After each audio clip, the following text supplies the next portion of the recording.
Hi guys and welcome back to the Mighty Blues. My name is of course Cameron and welcome back today to another live stream. It is Wednesday. Big thanks to everybody that watched the live game review of our absolutely dreadful 2-0 defeat to Norwich at Goodison Park on Monday night. It got a load of support, so big thanks to everybody for getting involved in that. Really do appreciate it. We're here to talk a little bit more about Everton. We're going to talk about Marco Silva's job today. We're also going to talk about a couple of candidates that, have come out the woodwork a little bit over the last 24 hours and a bid for a striker as well.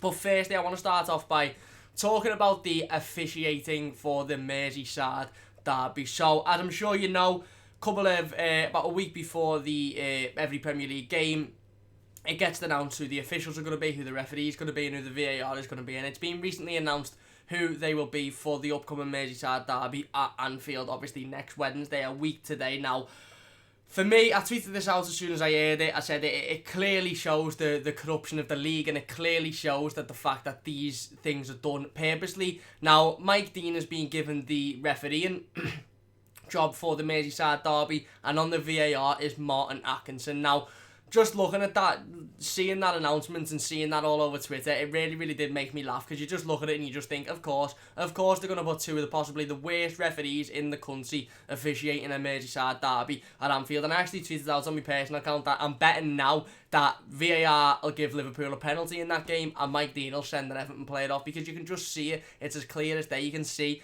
that it's going to happen. Mike Dean, who obviously is the same referee that's rumoured that his son is a Liverpool season ticket holder, and Martin Atkinson, who, 90% of copites will tell you that they hate him and he hates them and that he never gives Liverpool anything. But if you'd ask me, Martin Atkinson absolutely despises Everton, and he's refereed and he's been involved in derbies before, and he's quite easily give decisions to Liverpool over Everton Football Club. So again, you look at the officials in the Merseyside derby and you can't help but feel like we're being done over already. Now, I'm not making any excuse, don't get me wrong, we're being absolutely shocking recently, and I've got no faith in Everton going to Liverpool and going to Anfield and getting anything out of the game anyway, regardless of who's officiating the game, regardless of who is on the VAR. But when you look at the officials and when you look at who's involved, you do just have to sort of think, yeah, you know what, I'm not surprised. I'm really not surprised. If you're on the live comments, get your thoughts in, and if you're enjoying the stream, please do hit the like button. Let me just tweet today's stream out so everybody knows that we are live. Bear with me just 2 seconds.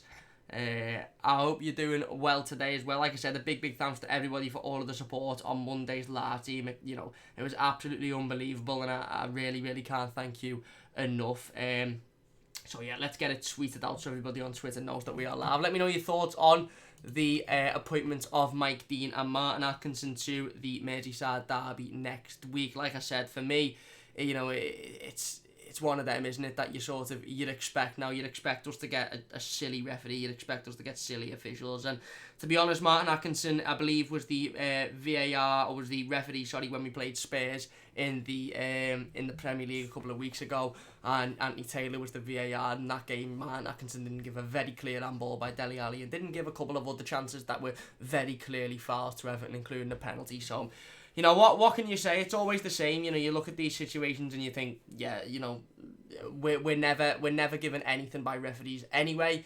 And then when we come to play the bigger teams in their home grounds, we just get given the absolutely worst of a bad bunch. For me, and these two are two of the worst referees in the world, never mind in England. So yeah, Max says predictions for Leicester. Yeah, listen, I'm not looking forward to the game, if I'm being honest with you. I'm not very confident going into the game. Obviously, Leicester are doing fantastic this season.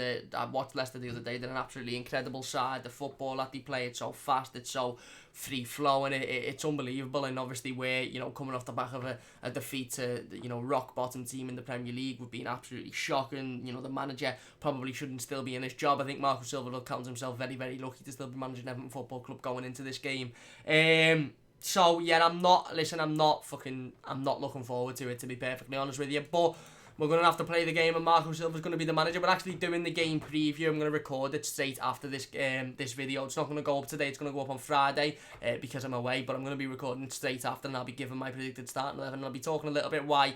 Listen, for now, it's on the board, isn't it, really? Because, we all know how frustrated we got with Marco Silva and the fact that he probably shouldn't be managing Everton Football Club at this point. He probably should have lost his job after that shambles on Saturday night. But it's now Wednesday night. The board have had multiple days to look over this and multiple days to make a decision, and they haven't. So we can blame Marco Silva for what's going on in the pitch. We can blame Marco Silva for the shocking performances that we're seeing, but you'd have to blame the board at this point because they're sitting on their hands, doing absolutely nothing about this situation. And if they're going to come out after the Leicester game, if we don't get a result there and they're going to sack him then what's the point? We may as well have done it last week against Norwich, and at least you'd given a new manager over a week to get ready for the Merseyside derby, and then consequently the games that follow that, which are really, really tough as well. So for me, I think we have to start looking at the board now, and we can point our finger at Marco Silva when it's not going right on the pitch.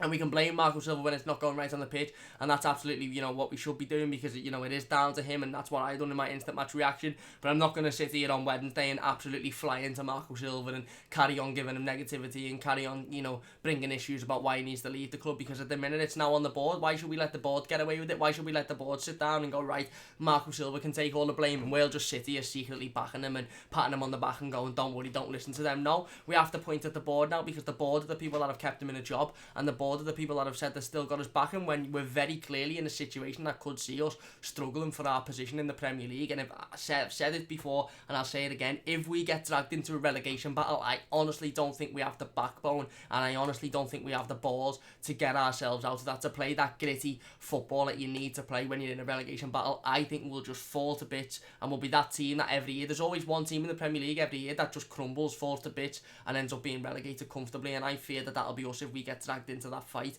because I just don't think this team has got enough backbone, and I just don't think this team has got enough passion and emotion linked to the football club, to be honest with you. But it's, like I said, it's now on the board. We'll be talking about that in the game preview. Paul says, does it matter who's ref? Can we shite? The quicker the derby is over, the better. Yeah, possibly. And like I said, I'm not making excuses already, even though it probably sounds like I am making excuses. We could go out there next week and get absolutely turned over at Anfield by those lot, and the referee not make one bad decision, or VAR not come into play once, and it just purely be because Everton are shite, and that could very well happen. But when you see Martin Atkinson involved in any type of Merseyside derby, when you see Mike Dean involved in any type of Merseyside derby, you do think, something's going to go against us here, because that's genuinely how it goes.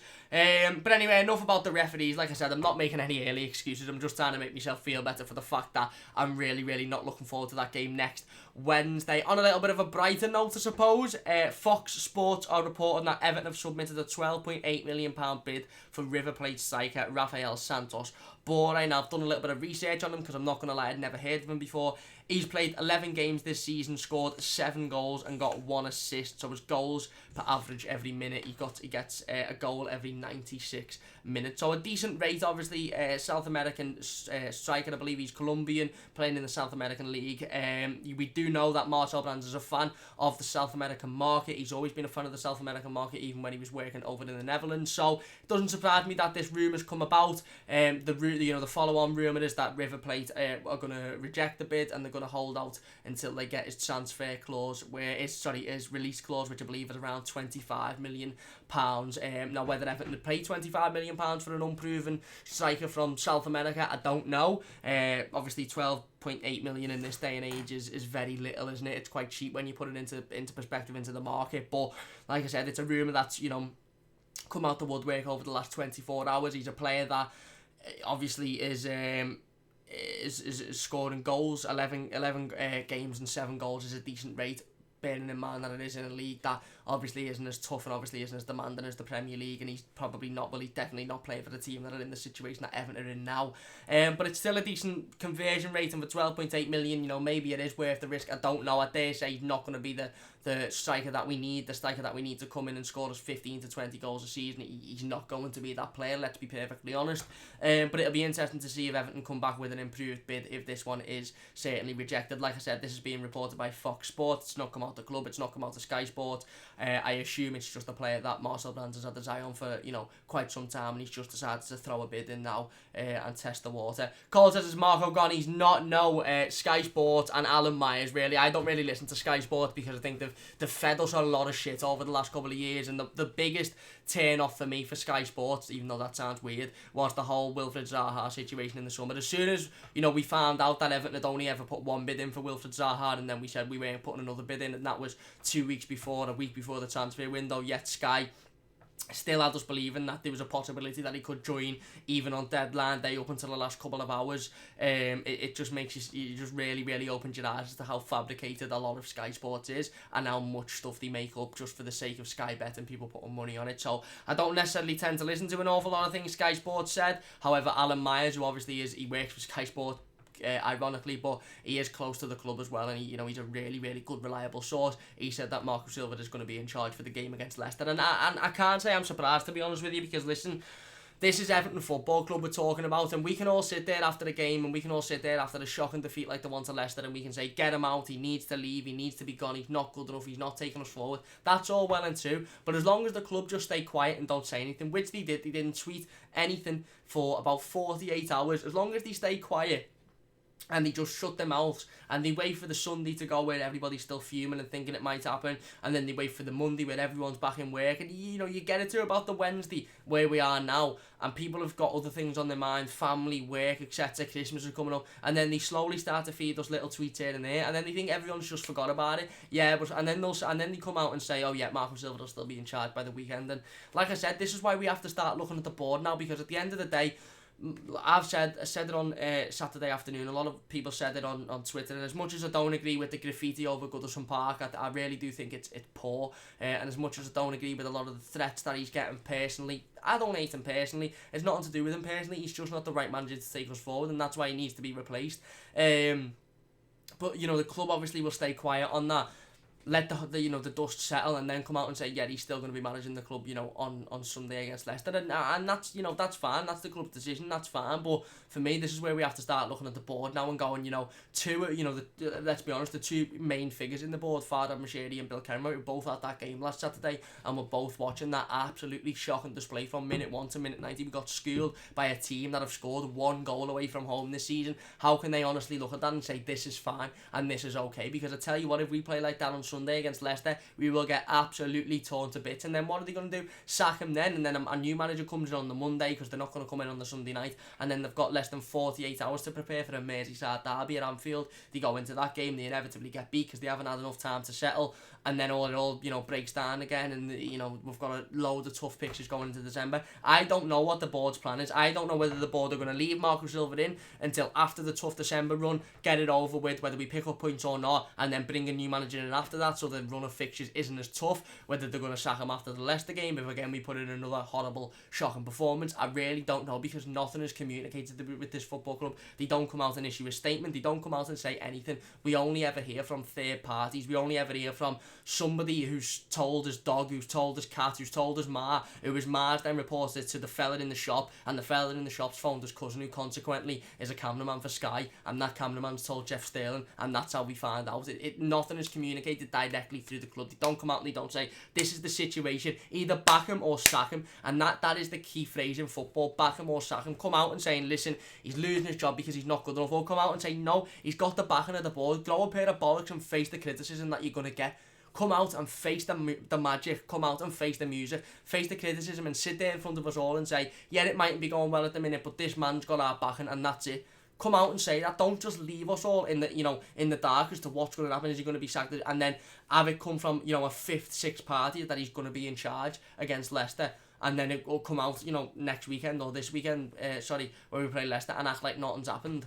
What good's that? What use is that? Because then when we get beat by Leicester, we're all going to be sitting there going, well, why didn't you just make this decision last week when we were beaten by arguably one of the rock bottom team in the Premier League? And I don't mean any disrespect to Norwich, and in the instant match reaction I had a couple of Norwich fans who were going at me and saying it's disrespectful. I didn't mean it disrespectfully. What I was saying is they are rock bottom in the Premier League, so statistically they are the worst team in the Premier League. It's not an offensive, it's a straight fact.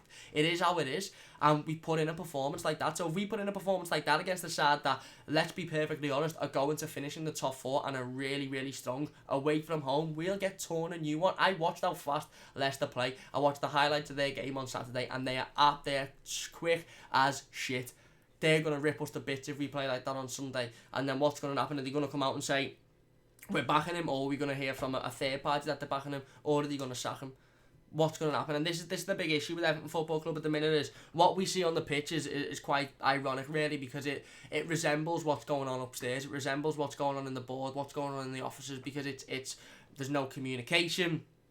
It's just nobody really knows what they're doing. Nobody quite understands their roles, and it's all one big shambles. And obviously, listen, the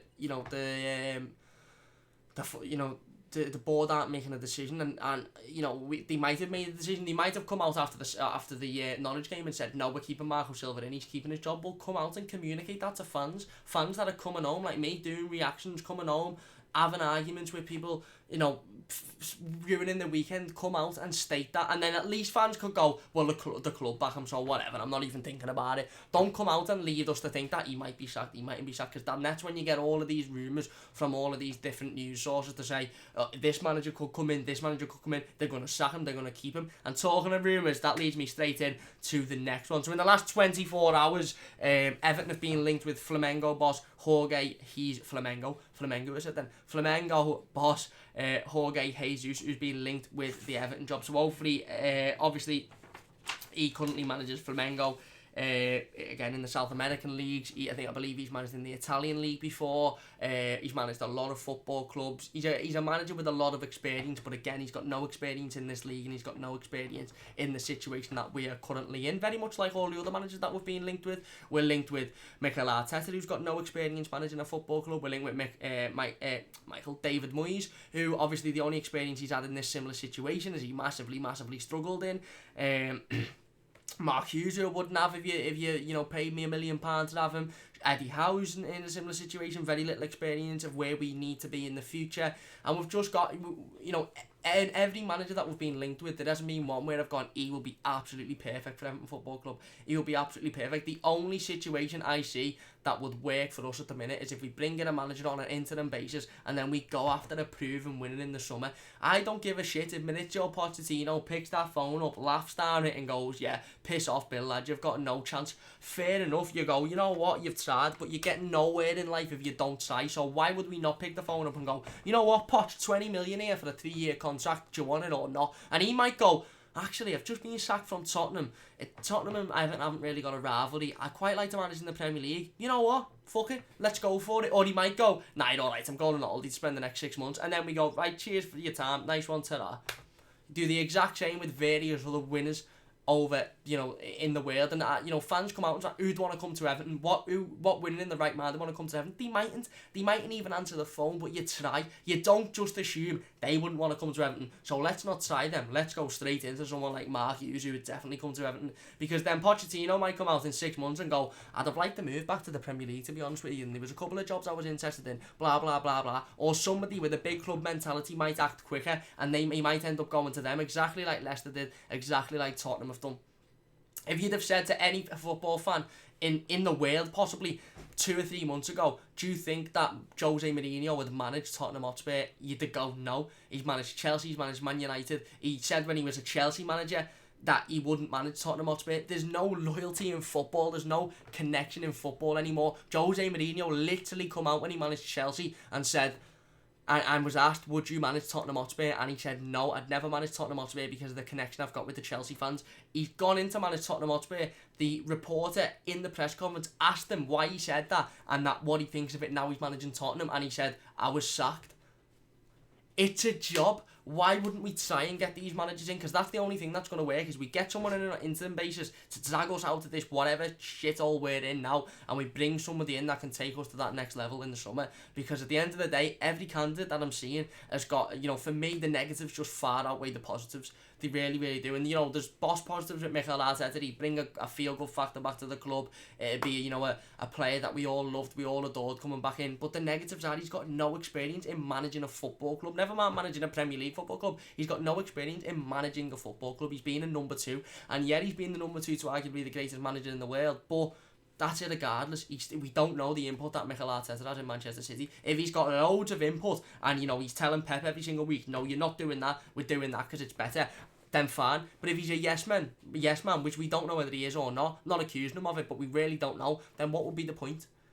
And that's the current situation that we're in. And like I said, part of this title is Silva's job still safe? That's, for me, why Silva's job's still safe at the minute. Because the board simply don't know who they would bring in if Marco Silva is to be sacked. And they understand that the managers that they could easily bring in, the likes of David Moyes, the likes of Mark Hughes, there will be absolute uproar with the fan base if they brought in, definitely if they brought in Mark Hughes. A lot of the fan base would be uproar if they brought back David Moyes as well. So they don't want to make that decision. But my point is, it cannot stay as it is. We cannot stay like this because we are dangerously falling. For me, it's scary. It really, really is scary. If you're enjoying the stream so far, by the way, please do hit that like button. It means a massive amount to me. Max says, do you think we will get Moyes?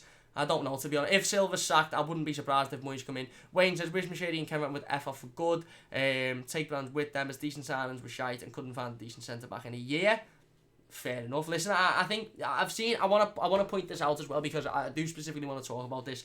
I think as a fan channel and as an Everton channel, I think it would be unfair for us to not sort of discuss at least both sides of the story. Now, don't get me wrong, I am in agreement with the majority of Everton fans who want Marco Silva to leave the football club because I just don't think he's good enough to take us forward. There's no consistency, there's no momentum, and I just don't think he's the manager that's going to be challenging us for Champions League, challenging us for the Premier Leagues in the future. I just don't think he's the manager to do that. So I think that Marco Silva needs to leave the football club. I do. However, I've seen a couple of tweets over the last 24 hours on Twitter that hold some good stead, to be honest with you. They've spoken about how Marco Silva was let down in the transfer market, specifically by the likes of Marcel Brands and the board, for not bringing in a centre-half and leaving us with, no centre-half cover, for not bringing in, a proven number 9. Obviously, they brought Moise Keane in, but, he was always going to take time to settle in, take time to develop, for not bringing in a proven striker. He's also been massively let down with injury as well. John-Philippe Gbamin, who he brought in to be the replacement for Gay,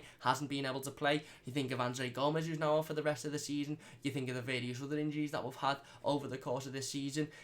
How he's been unlucky, obviously, with refereeing decisions and VAR decisions. If he wouldn't have, the FA recently come out and said that the penalty that was given against us for Brighton was completely bollocks and it should never have been a penalty, but it was given as a penalty and we consequently didn't win that game. Now, these are all points that a lot of people would say, excuse, he's not good enough, get rid of. But I think we do have to sit down and we sort of do have to stop and look at them. And I'm not, like I said, I'm not saying that they want Marco Silva keeping his job or that I want Marco Silva to keep his job, because I just don't think he's the right manager for us going forward. And that's not because of the players he's using or not even necessarily the results. It's because of the tactics that I'm seeing, the substitutions that I'm seeing are just absolutely baffling, and they show a manager that isn't capable of taking a club to the next level, because regardless of how many players he's got, regardless of how many injuries he's got, regardless of refereeing decisions, some of the decisions I'm seeing Marco Silva make just are not good enough and warrant him getting the sack on themselves. But again, there is that question again, did the board let him down in the summer, and are the board letting us down as a football club now? Because there's no communication, like we mentioned earlier. We're none the wiser of what's going on at the football club. This is our football club. We put hundreds and hundreds and hundreds of pounds. As a fan base, we put millions and millions of pounds into this football club every single year, and they haven't even got the decency to come out and saying, this is what we're doing in regards to the manager that you're singing to be sacked. The Evertonians were singing for Marco Silva to be sacked on Saturday afternoon, and they shut that football club didn't say boo to a fucking goose for over 72 hours after that game, and then come out quickly hoping that everybody had just forgot what had gone on and just gone, yeah, whatever, it's just Everton. And for me, that isn't good enough whatsoever. It really, really isn't. Alex says, that's my favourite Everton shirt. Yeah, I quite like this one. Reminds me of Samuel Eto'o playing for Everton, which is just absolutely mad every time it comes out of my mouth. Wayne says, went after a 19-year-old striker with no Premier League experience, whose ambition was to score 7 goals in the season, signed with no Premier League experience to replace Gay, was never going to work. Fair enough. I do agree, we should have gone and brought in a Premier League proven lethal number 9 alongside a player like Moise Keane who could learn off them. Andy says, hi Cam, some people want Moise and some people want Arteta, so how about Moise for 18 months with Arteta as number 2 and then Arteta take over after he's had a bit of training?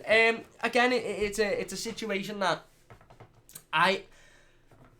we're in a weird predicament at Everton Football Club, because I can see a situation like that happening. I can't see any manager coming in now that could be the manager to take us forward and be the manager for the next 3 or 4 or 5 years. I don't think we need another project at the minute. We've tried that with Koeman, we've tried that with Silva, we've tried that with Martinez, and that's exactly why I'm so anti-Eddie Howe, because Eddie Howe would come in and it will be a 2 to 3 year project, and we just don't need that at the minute. We just don't need that stress.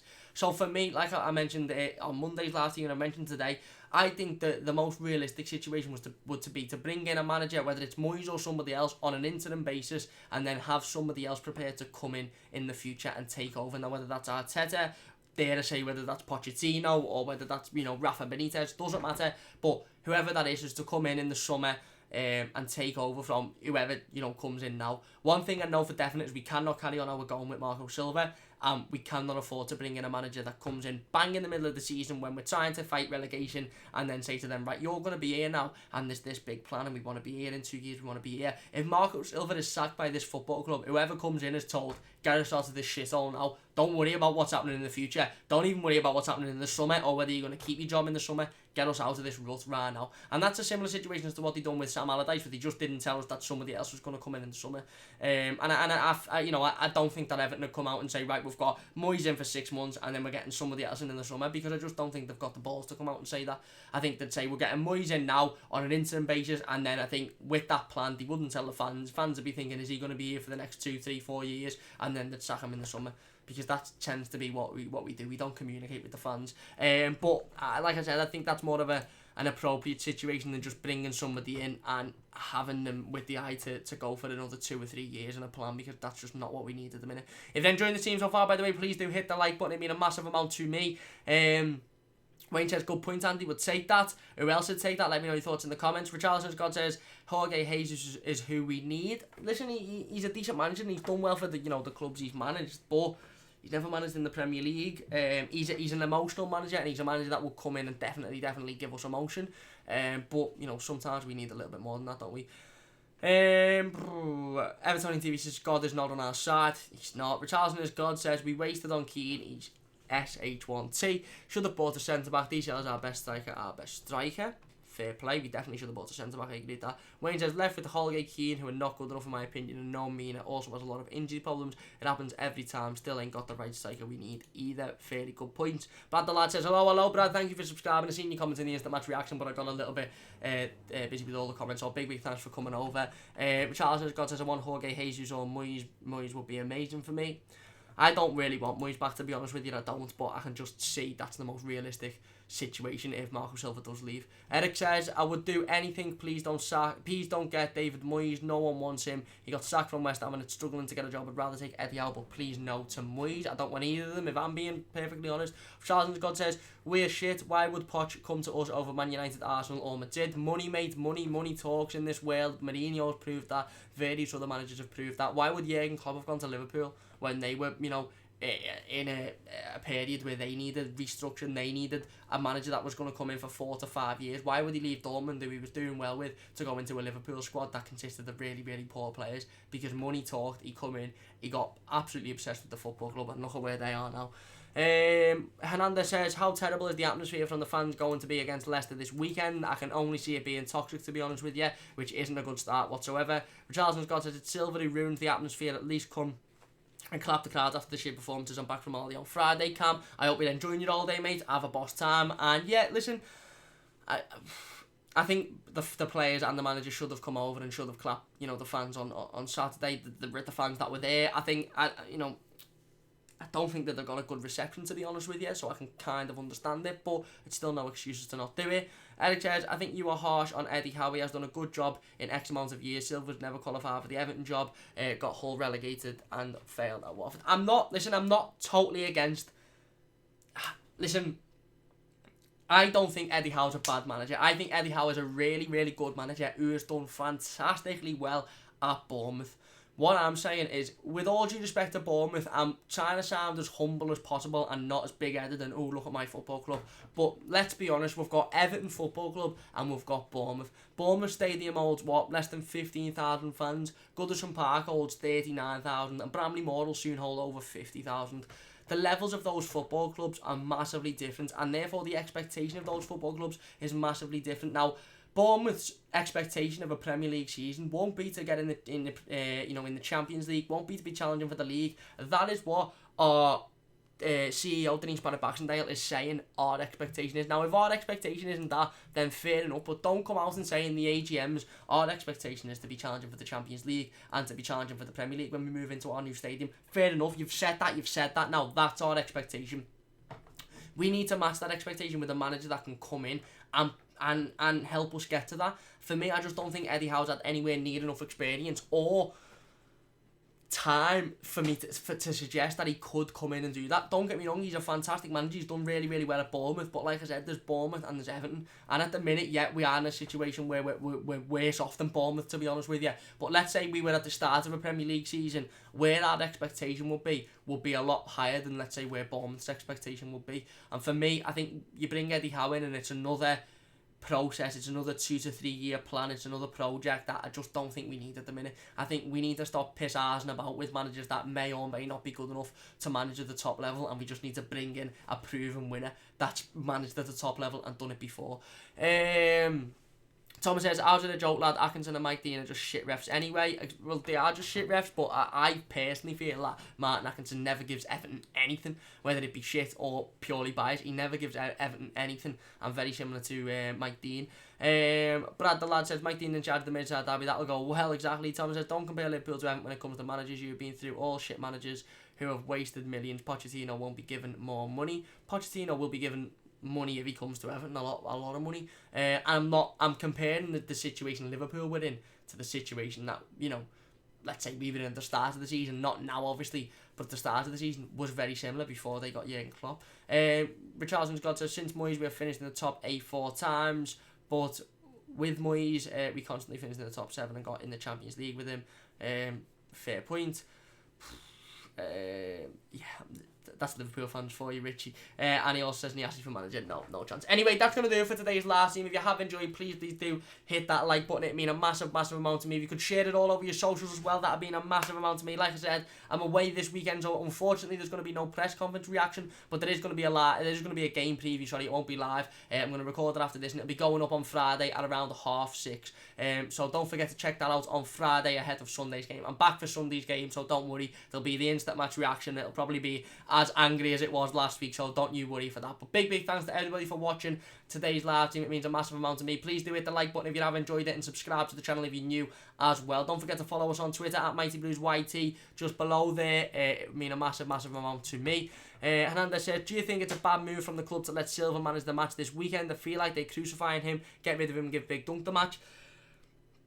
It could be a massively bad decision, because I think the crowd are going to start on his back, and I think as soon as one bad thing goes wrong in that game, which is very possible, because it could very well go wrong because we're playing one of the best teams in the league at the minute. I think that's when the fans aren't going to have any patience. So I think you've got a good point there. Wayne said, tell you what, Cam, I believe whoever comes in will fail until we sort the shit out, the shower of shite that ain't good enough. Sigurdsson, Coleman, Schneiderlin, Toss and Keane need to go in January. Fair enough. Thomas Davis says, is right, lad. Nice one, Cameron. Thank you very much, Tom. Really do appreciate that. Richardson's God says, can. Why not? Niasse is the God of Africa. Hernandez says, happy Thanksgiving to everybody from the USA. Have a good one, Cam. Yeah, happy Thanksgiving, of course, and big thanks to you. And Wayne says, have a good weekend. We'll beat Leicester. Everyone chill. I hope so, mate, but I'm not confident. Have a good weekend to you too. Big thanks for watching. Please do hit the like button if you have enjoyed. If you're watching the live comments, massive thank you for watching. If you're watching the YouTube comments, do leave your comments below, and I'll try and get involved with as many of them as possible. Don't forget to join us on Friday night around 6:30 for the game preview. Have a little look at that, see my starting 11 and see my thoughts on the game on Sunday. I'll be back for Sunday's game, so I'll have the instant match reaction as per usual as well. Big thanks for watching. Richarlison Scott says, I want players who play for the badge. Spot on, mate, don't we all? That's what we need. Big thanks for watching, and I'll see you soon on the Mighty Blues.